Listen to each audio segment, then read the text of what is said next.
On June 9, 2016, 73-year-old Gordon Campbell was enjoying a motorcycle ride along U.S. Highway 2 near Libby, Montana.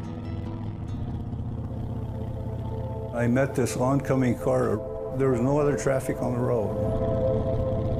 I was doing about 60 miles an hour. I would guess his speed about 70. As the vehicles got closer, the car crossed over the center line, hitting Gordon head-on. I knew I was dead. Right on impact, I thought that was the end of it. So I called on the Lord, said, Lord Jesus. Gordon crashed into the windshield and bounced over the car, smashing the sunroof and rear window, before going another 150 feet down the highway. I remember flying through the air and skidding on the ground and then finally coming to a stop. Gordon was dazed, but conscious. After I was on the ground for a short time, I heard these voices talking, and there was two women's voices and a man's voice. They asked if they could pray for me. Lord Jesus, God, I pray in the name of Jesus for healing for this man. I distinctively felt three hands on my back. Take away all his pain. In Jesus' name, amen. Father God, we just bring this man before the throne. You see him in his condition, God, and we just believe for miracles. I felt reassured, I felt safe, I felt comfortable. In Jesus' name. I didn't want the prayer to end. So they finished praying, and I thought, boy, I better thank these people. And I turned around, and there was no one there.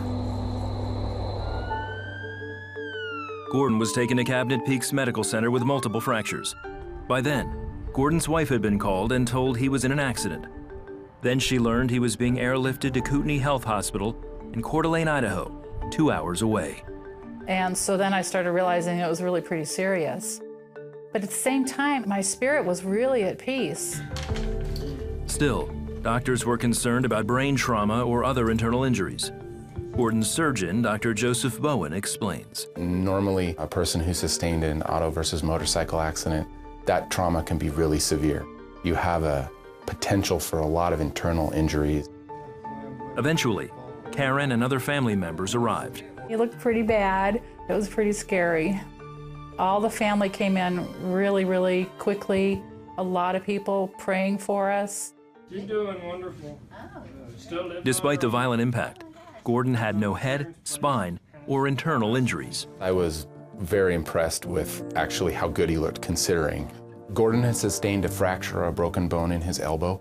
He had also fractures in his foot and a fracture in his leg around his knee. Really, the elbow was the most pressing concern at that point. Dr. Bowen performed surgery, and Gordon made a complete recovery. It's a miracle of healing. I think his faith played a tremendous role in his outcome and how well he's done.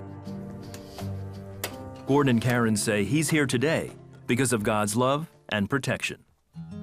That's miraculous that I'm able to even walk around or even be here. I believe the Lord just protected me, either directly or through his angels. I'd heard a lot about miracles, but that was the first time that we had experienced one that was so overwhelming, and so obviously the Lord Jesus protecting him. People ask how we're doing, and I tell them about the accident. They always say, oh, he must have had a really good helmet. No, he had a really good Jesus.